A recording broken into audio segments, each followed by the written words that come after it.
I asked myself a question. Was the World of Islam Festival a good idea? It's a good idea, but it's got to be done at the highest level. And it's got to be opened by Her Majesty the Queen.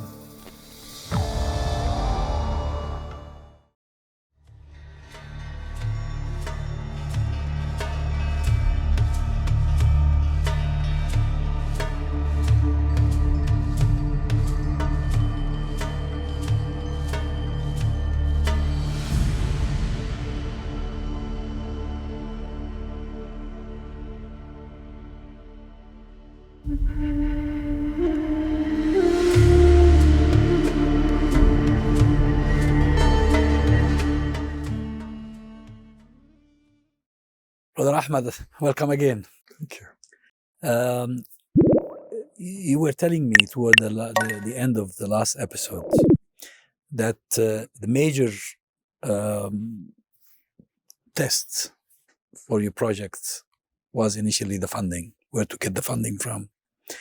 And it is really sad that in the Muslim world there are countries that are among the richest in the world.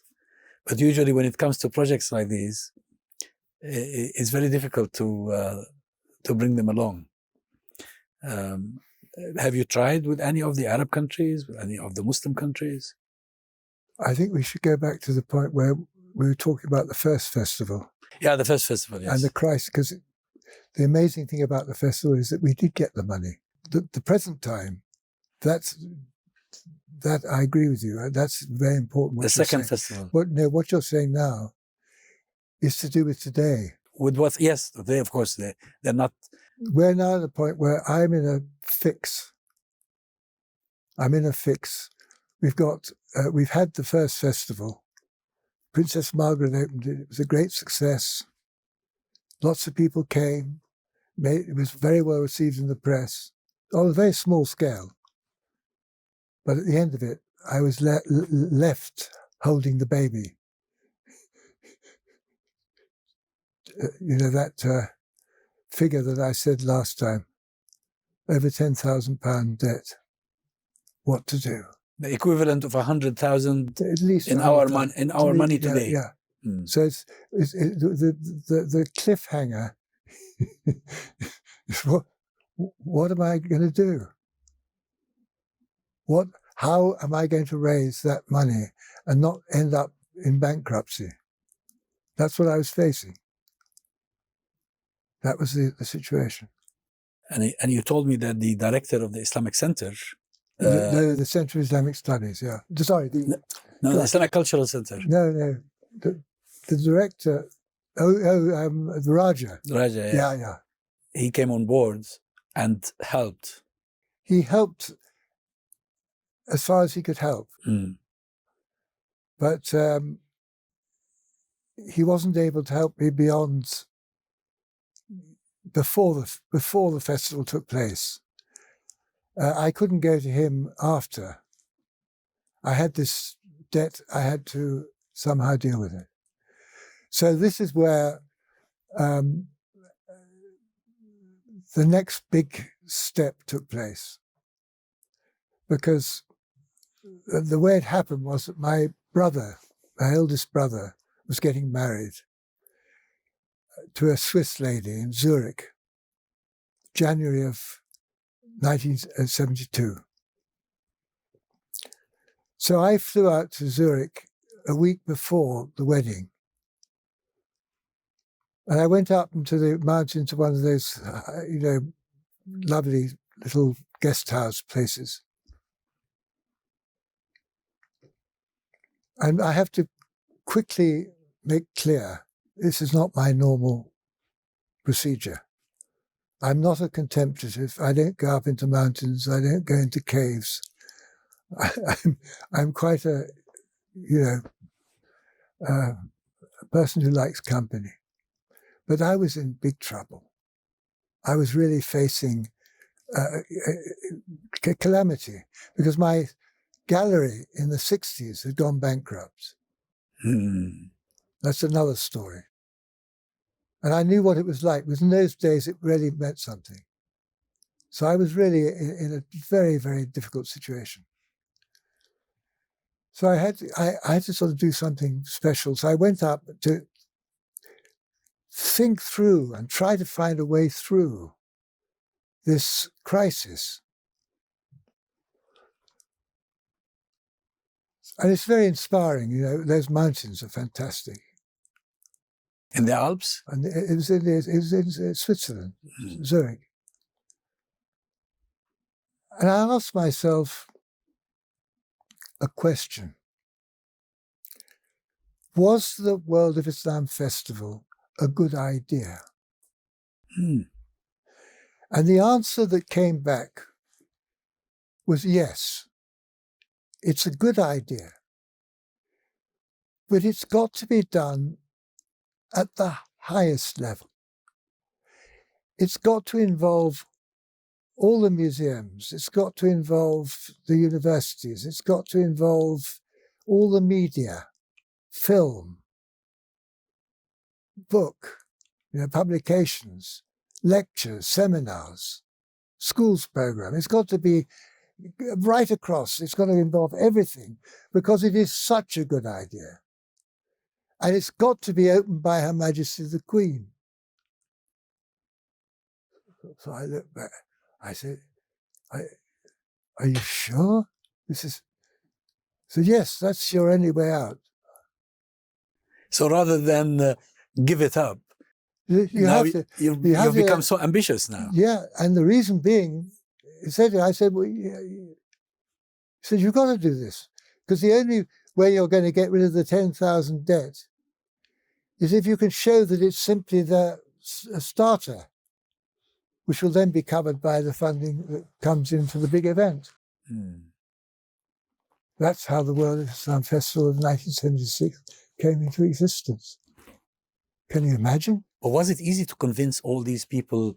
Oh, well, then we had the journey to it. Because we're now talking about January 1971. The festival doesn't open until April the 2nd, 1976. 5 years. So 5 years. So I've already been on the road for, 3 years. And I've now got this debt that I've got to keep afloat. And I've got to go back to London and set up this festival. Because during that week, I had a complete vision of that festival.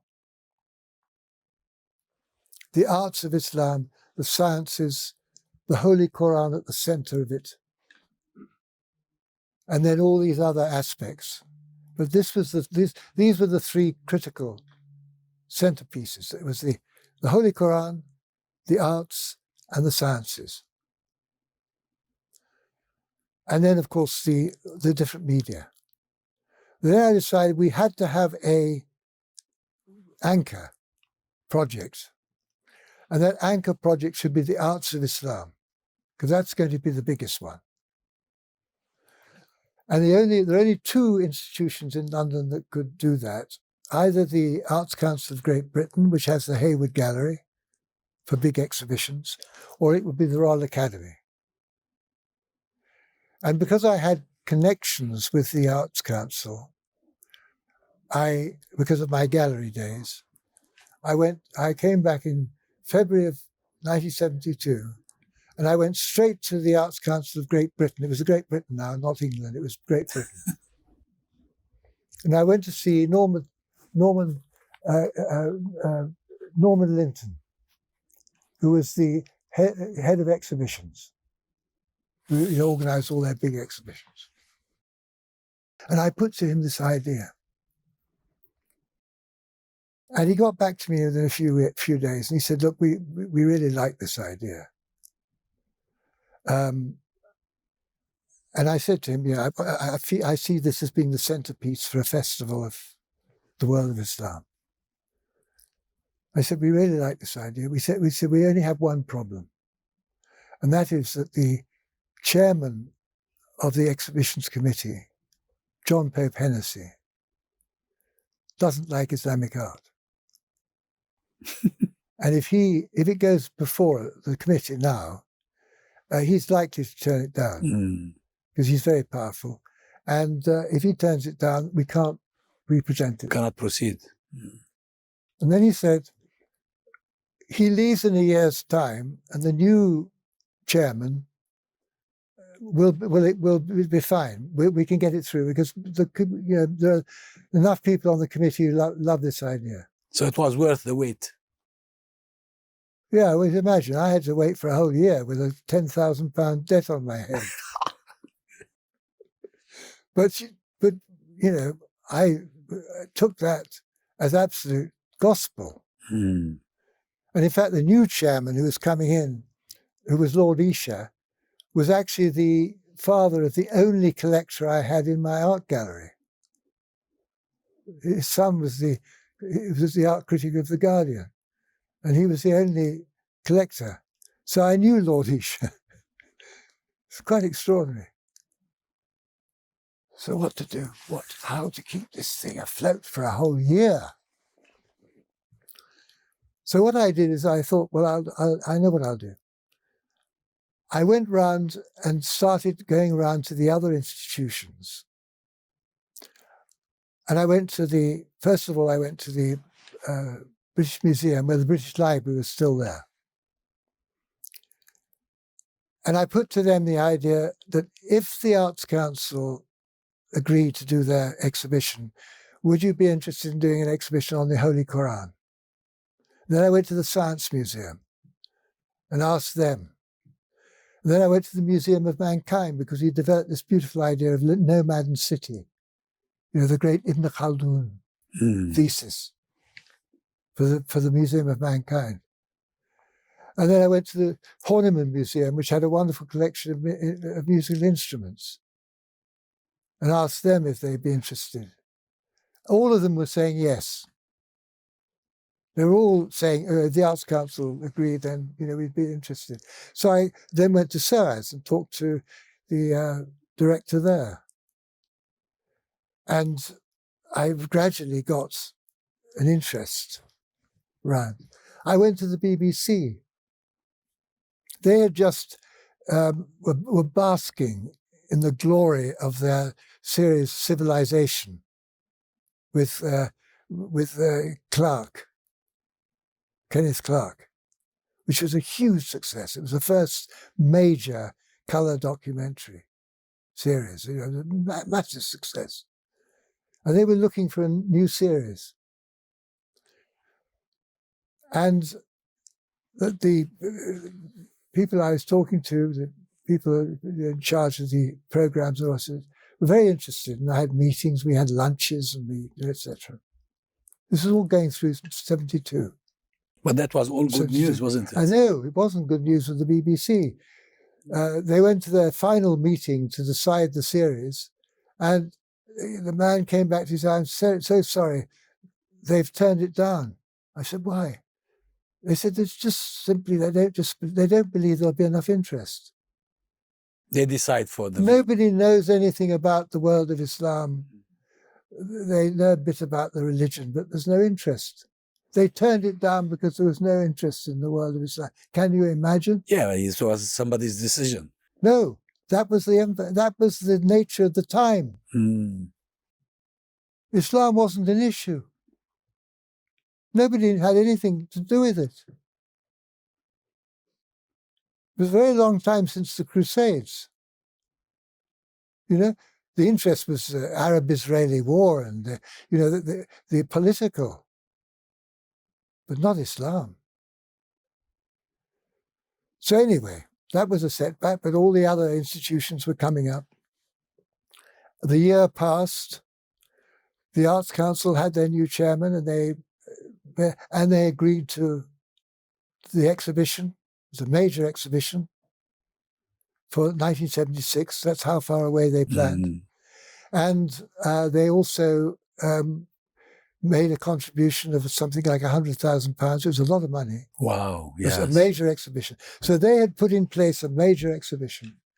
And then all the other institutions agreed. This was 73, the beginnings of 73. But of course, nothing huge happened. It began to work. And then I realized we needed to have a trust to coordinate all of this.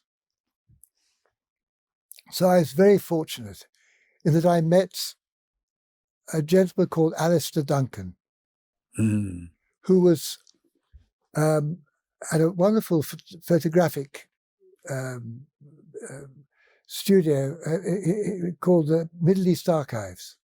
And he just published, after the first festival, he just published his beautiful book on the Dome of the Rock, on Al-Aqsa, on the Noble Sanctuary. Lovely book. And I met him at the opening of it, the launch. And we became very much together. And he was a member of the establishment. I was a jungle fighter. I was an outsider.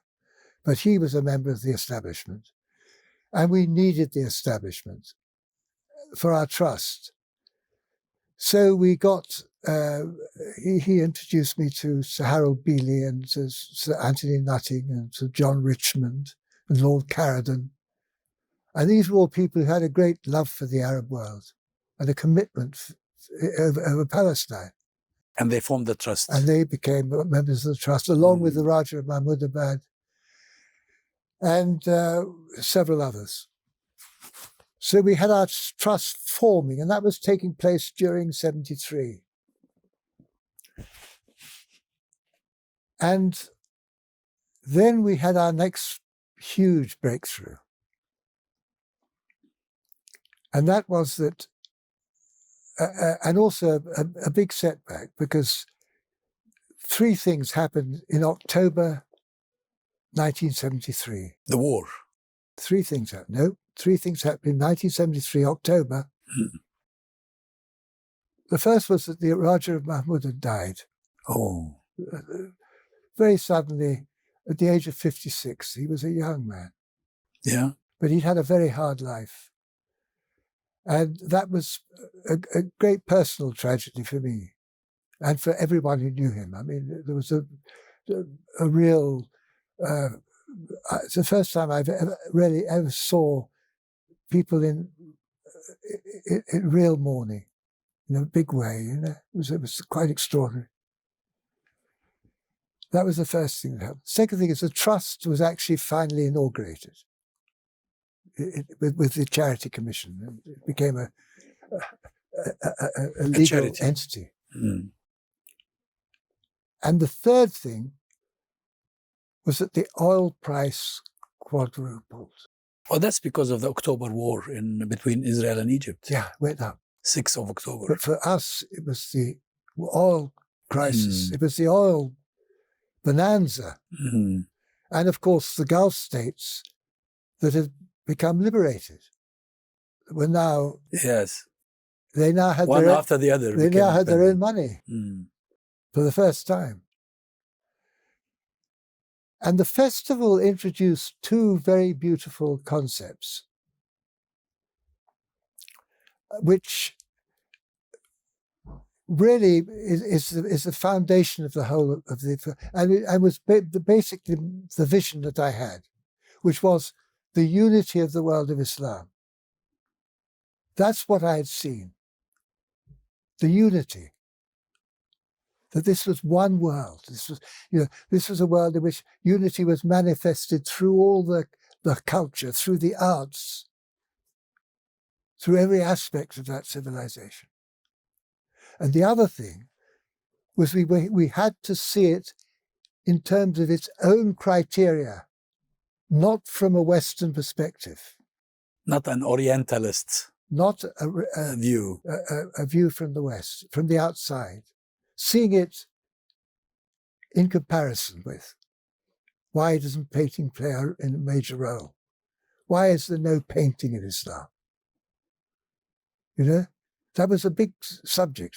Why is there no images? It's because it's not allowed, which of course is not the reason at all.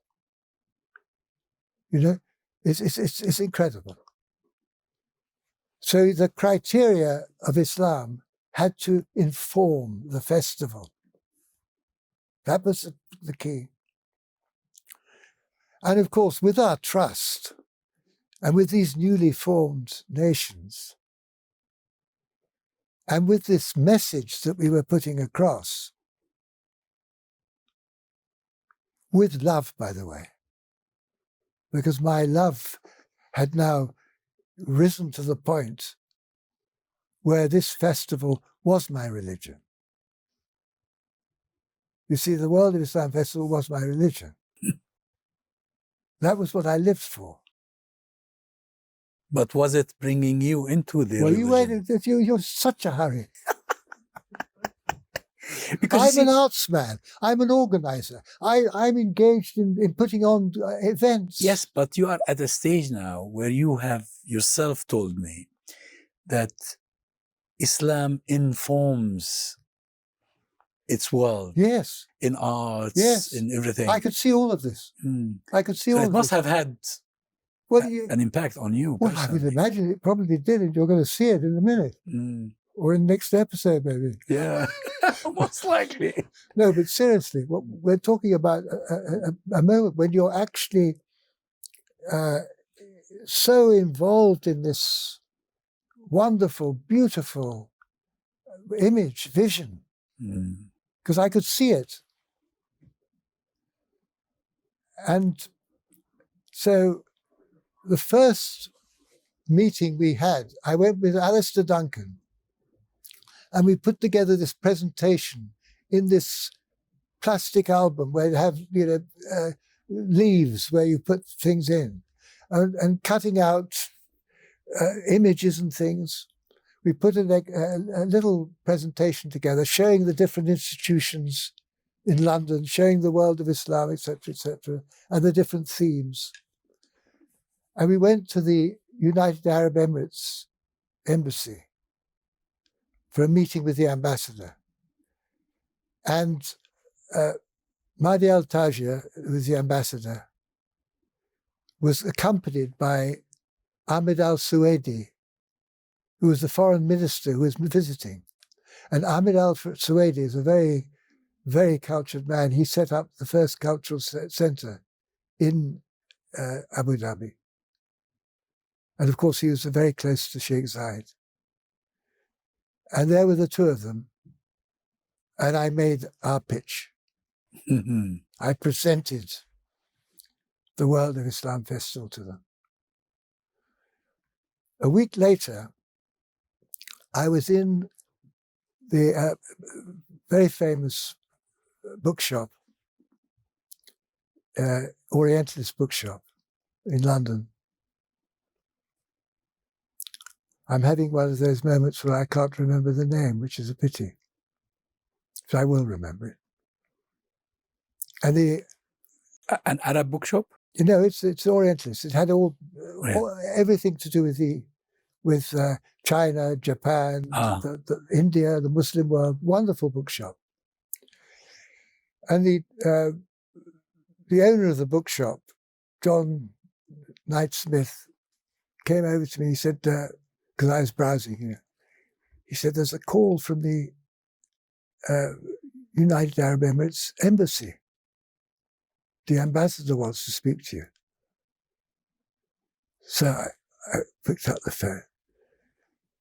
And he said, Mr. Keeler, we like your project.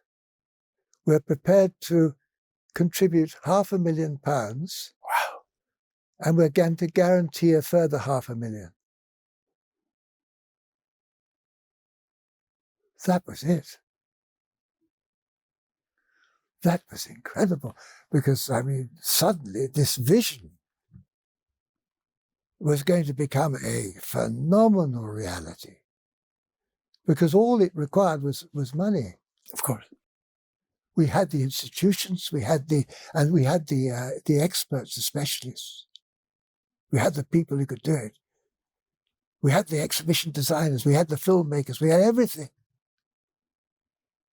And then, of course, we went to all the other countries. We went on a delegation and met with King Faisal. We got all of we had Iran, everybody contributed. Of course, King Faisal was assassinated in 1975, I think. wasn't he? This was 1973. Yeah, you Or mentioned 74, in fact. Yeah, It was just 74. before, yeah. 74. So that was a remarkable meeting. But they all contributed until the final figure for the festival was 2.4 million. Wow. Which in today's money is about 30 million pounds. Well, just imagine. So when I look back, when I had to actually look into this for my book, I was absolutely shattered to think, I was astonished, I couldn't believe it, that we actually really, the period when we had the money to actually get everything done was 2 years. We did that festival in 2 years. I mean, it's an incredible thing to see. But we did it in 2 years. And again, I've been analyzing how could we have done this so in such a short period of time. The reason is that by the time that we had the money, the program was completely clear. And what I'd done is I'd placed each of the ideas, each of the concepts, like the Arts of Islam was with the Arts Council of Great Britain, who knew how to put on major exhibitions.